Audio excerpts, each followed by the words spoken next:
Hi you guys, and welcome to my channel, or welcome back if you've been here before. My name's Becky. I'm a wife, mom, realtor, and home stager located here in the great state of Utah. Today we are going to be talking about window treatments. Yes, this is going to range from blinds to full-blown drapery. We're going to go over the cost to benefit of each of these options, as well as the design impact that they can make in your space. If you are into this kind of content, please consider liking and subscribing here on my channel. We talk about all things home, from DIY to home decor and more, and we would love to have you join our little community here on YouTube. With that being said, we're gonna jump right into it.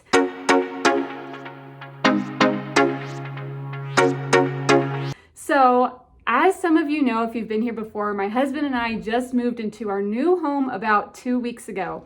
Right after we moved in, we noticed that these beautiful windows and all this natural light was amazing, but it meant that we are living in a beautiful fishbowl. It was probably the most uncomfortable first night or two, living in a home with no window coverings whatsoever. I'm talking changing your clothes on the bathroom floor, hiding in the closet, all of that lovely stuff. And it's kind of what inspired me to make today's video. It is a question that I do get pretty frequently about which options are the best and what do I prefer and what do I think. And I figured, man, I'm going through this process right now all over again. I might as well share my thoughts and opinions. So here we are. Out of all of the options, when you're talking about just basic window coverings, that would be your blinds, roller shades, or shutters. My personal favorite is roller shades. Roller shades got a really bad rap because of how cheap they used to be done. However, now there are so many beautiful options that can really elevate your space and the overall design, and that means they are absolutely my favorite. Not to mention, you can get roller shades that are still cute and minimalist and modern for a really affordable price. Places like IKEA and Home Depot and Lowe's and places like this carry inexpensive options that are cut for standard sized windows. So as long as you don't have any custom huge or teeny tiny windows, you may be able to find a good roller shade option at any one of these vendors. But in addition to that, of course, you have the option of doing a full-blown custom look. You can go to different places. You'll have to look in your local area and see what options there are. But there are options where you can have, a beautiful pattern, or you can have it burlap look, or you can have it, just different colors, different levels of its opaqueness. Is it sheer or is it blackout? You can really choose how much light you want to let in through these shades, which makes a lot of impact when you're talking about how you want a room to look and feel, as well as the overall functionality of the space. Of course, you guys know, if you've been here before on my channel, we talk about a lot of things, including how to improve the functionality, how to improve the flow, how to make that space feel how you want it to feel, right? Because home is where you spend a lot of your time, and the mood of your space is very important because it's what's going to help you to best enjoy it. So I think roller shades are the best option because they do give you such a level of flexibility that blinds and shutters don't necessarily give you. Now, when we're talking about price here, they can be really inexpensive. I'm talking like a few $100s to do a whole home. However, they can also get really expensive and be several $1,000s to do your whole home. So it's also one of the things that has the most flexibility, I think, with price as well. You can choose which areas you really want to go all out, get the custom shade, in which areas you want to be more modest and budget friendly.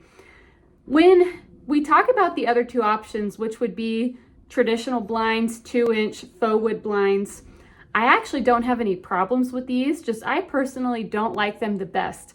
And the reason is because I'm not a big fan of the lines that run through the window. When you just want to open the window and having to pull the string and you've got it hanging down there on the ground. I've got a toddler and a 5-year-old. That is a recipe for disaster. It is not my favorite thing in the world. However, they are nice in a lot of ways because you do have flexibility there with how much light you let in, similar to the roller shade. And you have a lot of flexibility with, you can choose to pull the string and open them up all the way. So I don't really have problems with blinds. Some people like them more than shades. If that's you, go for it. I think it's a great option. I am actually not a big fan though of shutters, traditional shutters. I just think they're so thick. There's no option to pull them up. You have to swing them out, which if you've got windows next to wall space where you have decor, it kind of limits how you can decorate awkward corners and things like this, because you're gonna have that you're gonna have that shutter swinging in front of those design elements, which is really not my favorite. I think, however, when you live in more tropical climates, these are definitely a good option. But really it's gonna be a no for me. They're not my favorite. Let me know down below, what do you guys feel about shutters? Do you love them, hate them, or don't care? I wanna know, definitely tell me. Now we're gonna go ahead and talk about which of these I think pair the best with your curtains and drapery.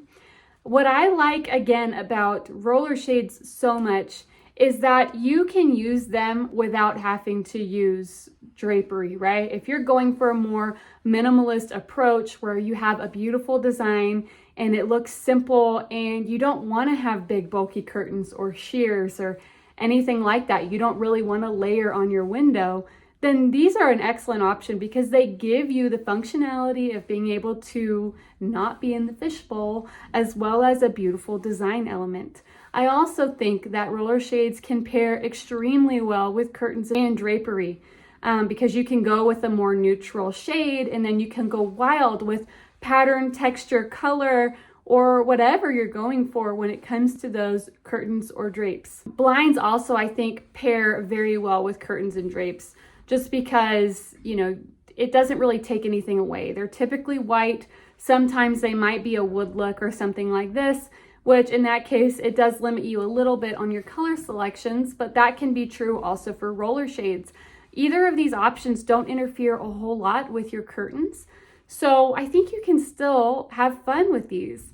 While we're on the subject of curtains, I do want to mention I have recently become obsessed with the double layered curtains where you have the sheers at the back and you have solids at the front.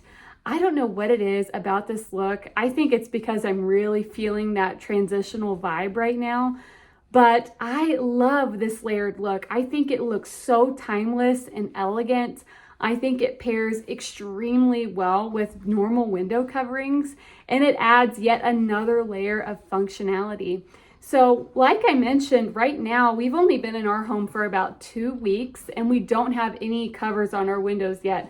They are just naked windows that have curtains, as you can see behind me. I'll add a picture right over here of my family room where we've done our double layered curtain. For right now, this is an excellent option for us because it allows us to have a little bit of privacy in the evening. When it's dark, we can shut our curtains and have some privacy without living in a fishbowl. This is also an option for quite a lot of people. Some people don't want blinds, roller shades, or shutters. They just want curtains or drapery. And I think that this is an awesome option. If it works for you and you feel comfortable with your space and you don't mind having open windows during the day, I think this is an excellent option for you. The main thing you're going to have to watch for is make sure that the curtains you're purchasing are wide enough to cover the window, which means you may have to buy more expensive curtains or custom made curtains that are able to fully cover those windows. That's really the only caveat when it comes to using that as an option instead of one of the more traditional options of just basic standard window coverings. When we're looking at prices here, roller shades are typically going to be one of the least expensive options in terms of you can go really cheap with it. However, the same is true for regular blinds. You can get the rinky-dink little 1-inch blinds for very, very inexpensive. However, I don't recommend those. I definitely recommend if you're going to do a blind, do a faux wood blind, a 2-inch blind. They just hold up better over time. And so they end up saving you money versus the really, really cheap blinds that are going to bend and break or get messed up from just everyday regular use. However, you're talking like a couple $1,000s to do your whole home with blinds, right? So in the grand scheme of things, is it the most expensive? No, it's a pretty affordable option. I would say that shutters are going to be on the higher end. Here in Utah, we've quoted people around $5,000 to do shutters in their whole home, and as high as up to $8,000 when you consider ones that can open or that you can lift off or that have different ways of controlling them. So shutters can get really pricey. I would say out of those three main options, the shutters are definitely the most expensive, even more so than custom roller shades a lot of the time in my experience. And curtains are a pretty affordable option as well. I would throw curtains right in the middle there. Doing just regular inexpensive curtains, you're talking less than $1,000 to do your whole home with nice custom curtains and beautiful curtain rods. So really, you've got tons of flexibility here. One thing I do want to mention, however, while talking about curtains, is make sure that when you hang them in your space, you hang them as high as you can. You can kind of see here behind me, that rod is right up against the ceiling. This helps draw your eye up. It helps to elongate that wall, make that space look and feel much larger. We don't want to cut our walls at weird heights, okay? The window does that by itself. We want to take away from that and bring that eye back all the way up again. Thank you guys so much for watching today's video. If you have questions about anything related to design, staging, DIY, help with anything, definitely leave me a comment down below. I would love to make videos in addressing those topics. Don't forget to subscribe, and I'll see you guys next time. Bye.